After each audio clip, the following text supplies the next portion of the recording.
Bismillahirrahmanirrahim. I am Dr. Mohibullah Wazir, and the topic today is the general anatomy of the joints. Note: joint. Joint is a junction between two bones or bone and cartilage. The junction between two bones or bone and cartilage, for example, you can see over here that this lower end of the femur and tibia, they articulate to form the knee joint. So these two ends articulate. Now the joints are also called as arthron, or also the knowledge is called as arthrology, and clinically it is used much more. For example, we say the osteoarthritis, the rheumatoid arthritis, infection of the disease of the joint, we call arthritis or arthroscopy. And the joint is also called as the two bone union is also called as articulation. Now note one point, that the main function of the joint is to make the movements of the body more visible and more fantastic. Now look, if this whole body would have been made up of a single bone, then it would be very strong body. But these fine movements, for example, the movements of the finger, the writing, the stitching, and these artistic and fine movements would not then be possible. That's why the primary function or primary aim of the joint is for the movements. Of course, some of the joints are immobile or immovable, okay, but the main function is the articulation, is the mobility and the action and the movements of the body. Okay, there are three types of joints. Look, number one, the fibrous joints, and number two, cartilaginous joints, and three, the synovial joints. Three types: fibrous, cartilaginous, and synovial. We discuss one by one. Number one, the fibrous joints.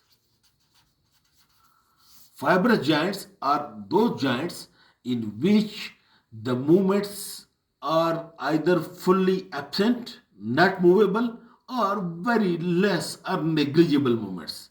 These are also called as fixed joints. Okay, and these are also called as synarthrosis. Fixed joint, synarthrosis, or immovable joints. These are fibrous joints, and in these, the articulating bones are being separated from one another by fibrous tissue. And example of such bones, such joints is, number one, you can see over here these sutures of the skull. And look it over here. These sutures of the skull, in which the skull bones articulate with one another like this. And these sutures may be of different types. For example, denticulate, squamous type, plain, or so on.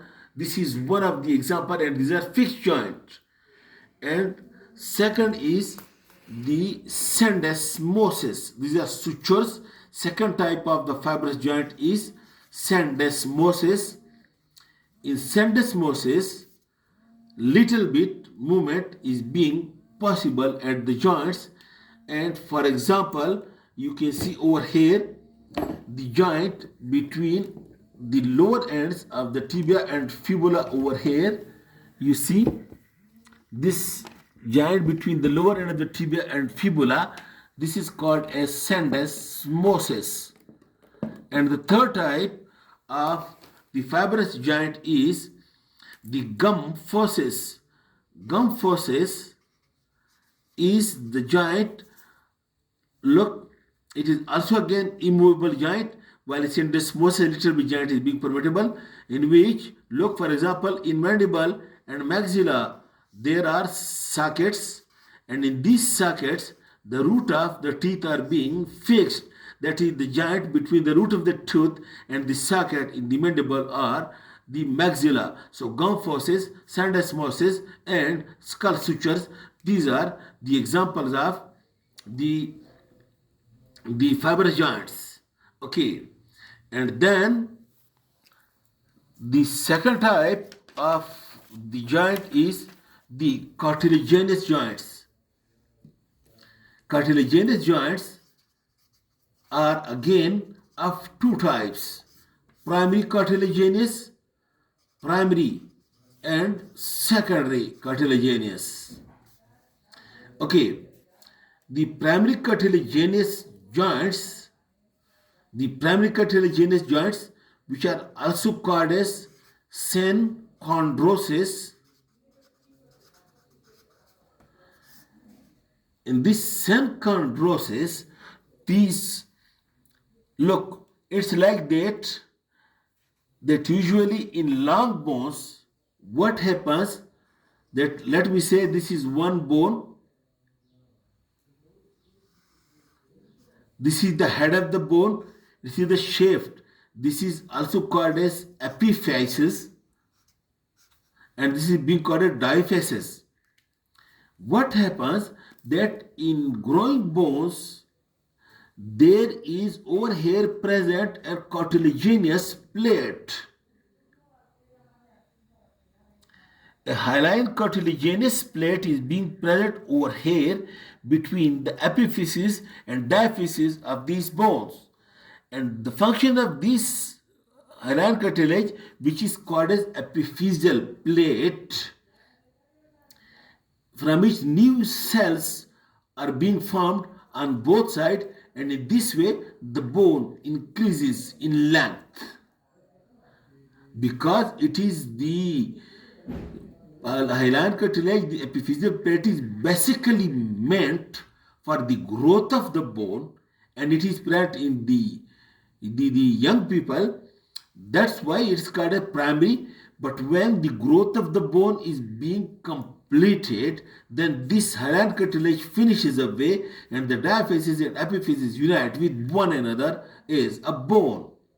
Now, this way, the primary cartilaginous joints are basically meant for growth, and over here a plate of hyaline cartilage is being present between the two parts of the bones, and this is strong and this is immovable. These primary cartilaginous joints, these are strong and these are immovable. And the example is, number one, the epiphyseal plates of all the growing bone, and number two, the ribs. Look over here, this is the costal cartilages, where the ribs unite with its own costal cartilages. This is also the example of primary cartilaginous joints. Ribs with the costal cartilages are over here. You see this one, these are the ribs and these are the costal cartilages. Okay, and then the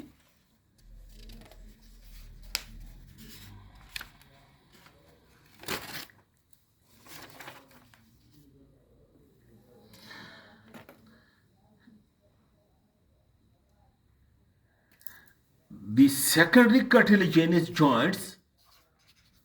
Secondary cartilaginous are those in which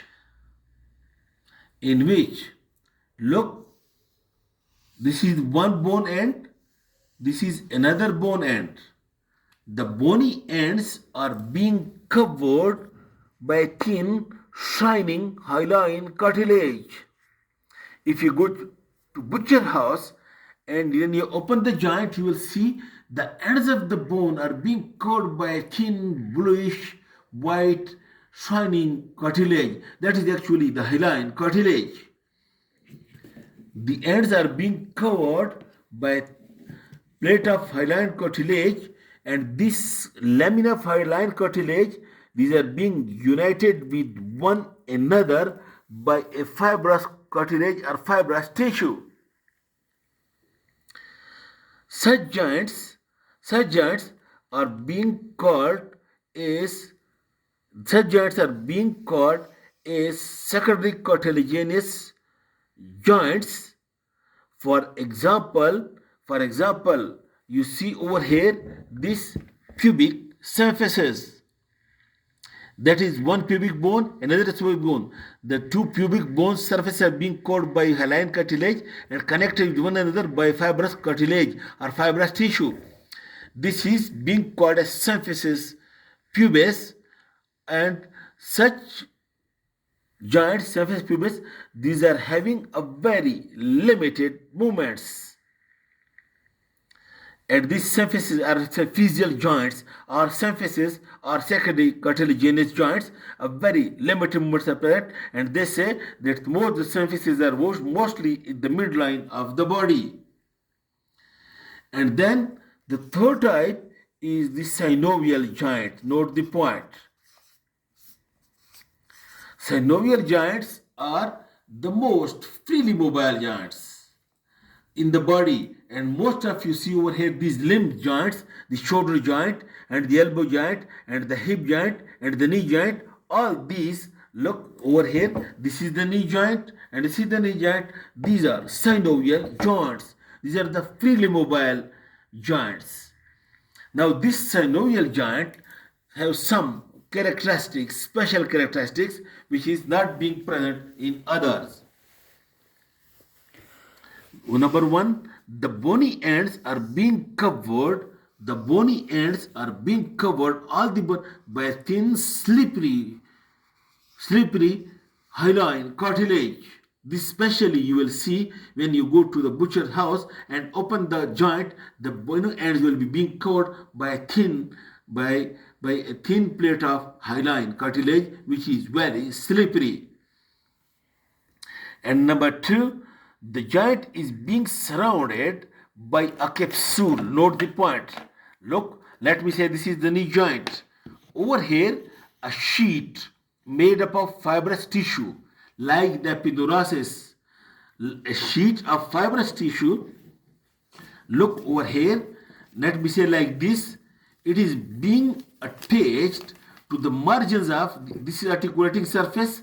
It is being attached to the margins of the articulating surface all around capsule. This is being called as capsule of the joint. Now, if you open this capsule and pass through it, now your pain is intracapsular or intra-articular or joint cavity. Joint cavity is the space the deep to the capsule and also the space between the two bones. This is being called a joint cavity, and every structure lying intracapsular is also called as intra-articular, and any structure lying outside the capsule, that is also called as extracapsular or extra-articular. And all the joints, synovial joints, these are having capsule all around. And these capsule made up of fibrous tissue, this is important for the reason that it is having a very good nerve supply, rich nerve supply. That's why all the time, because of its rich nerve supply, all the time keeping one individual about the state of the joint, that the joint, how much stretch or how much force is being applied to the joint, that is being transmitted to the central nervous system by the nerves which supplies the overlying capsule. That's why it is important to keep the integrity or the health of the joint. For it, the capsule is being important because it is having a rich nerve supply. So one cavity that hyaline cartilage covered, and second is the capsule, and third, the inner surface of the capsule.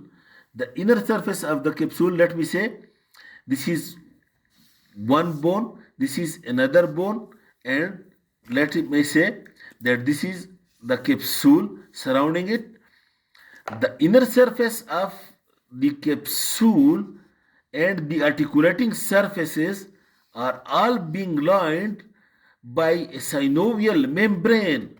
This synovial membrane is also a membrane. The capsule is also a membrane, but the synovial membrane is modified by the fact that the inner lining of it is having a secretory epithelium, so it secretes a synovial fluid which is used for lubrication. A synovial fluid is being produced, or lubricating fluid being produced. That's why if you open the joint in the animal in butcher house, a thick fluid comes out of it. That is actually the synovial fluid. So the synovial joint is having a synovial membrane which secretes the synovial fluid, and if there is inflammation, then what happens? The increased synovial secretion leads into effusion of the joint, one of the condition. Otherwise, in infective arthritis, also there is accumulation of, for example, pus. There is also swelling of the joint. And then the joint on outer side, look, these are the two bones inside its capsule, and then on the outside the joint there are many strips made up of again fibrous tissue and attaching the articulating bones with one another. These are called as ligaments, used for the stability of the joints. So the synovial joint is having ligaments outside the capsule, as well it is having the ligaments on the inside of the capsule. And these inner ligaments, some of them are just thickening of the capsule, but some of them are lying even intra-articular. For example, the ligaments of the head of the femur are ligamentum teres, that is actually intra-articular. Okay, but it does not lie between the articulating surfaces. That's why it is not being crushed. And then another quality of the synovial joint is that in some joints, instead of hyaline cartilage, a fibrocartilage is being present in synovial joints. But these synovial joints in which instead of hyaline cartilage, a fibrocartilage is present, that is being called as atypical synovial joints. Okay, and then in some joints, intra-articular, that is inside the joint cavity, is present. The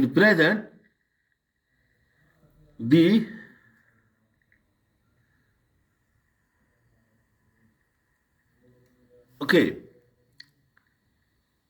some discs are being present in which the cavity of the joint is being divided into two. For example, in the temporomandibular joint, in the sternoclavicular joint, there is present a disc between the two which divides the synovial, the joint cavity into two.